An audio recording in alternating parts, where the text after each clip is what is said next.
তো এরকম দুর্ঘটনায় পড়ে যাব আমি কখনো ভাবতেও পারিনি যে আমার সাথে এরকম দুর্ঘটনা হবে। তো আমি হলাম আকাশ, তোমাদের ভরসায় শুরু করেছি আমার একটা ছোট্ট জীবন, যে জীবনে তোমাদের সাহায্য না থাকলে হয়তো গ্রোথ করতে পারবো না।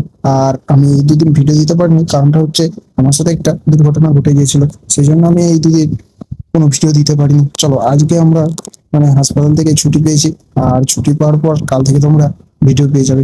চলো, তো তোমাদের সাথে পরে বলবো। এখন খাবার দিয়ে সরকারি খাবার ছাড়া যাবে না, খেয়ে নিই। আর আমি এখানে এসে একটা জিনিস লক্ষ্য করলাম, যেটা এখন এই ভিডিওটা দেখলে বুঝতে পারবে যে বিষয়টা কি বটে। ভয় ছিল তাই হানতে পুরো তামিলনাড়ুকে চমকে দিয়েছেন। তার সিদ্ধান্ত হলো যে দান বাক্স মন্দিরে থাকা উচিত নয়, দান বাক্স স্কুল, কলেজ এবং হাসপাতালে থাকা উচিত, কারণ ঈশ্বরের টাকার প্রয়োজন নেই, স্কুলের ভালো শিক্ষা এবং হাসপাতালের ভালো চিকিৎসার জন্য টাকার প্রয়োজন।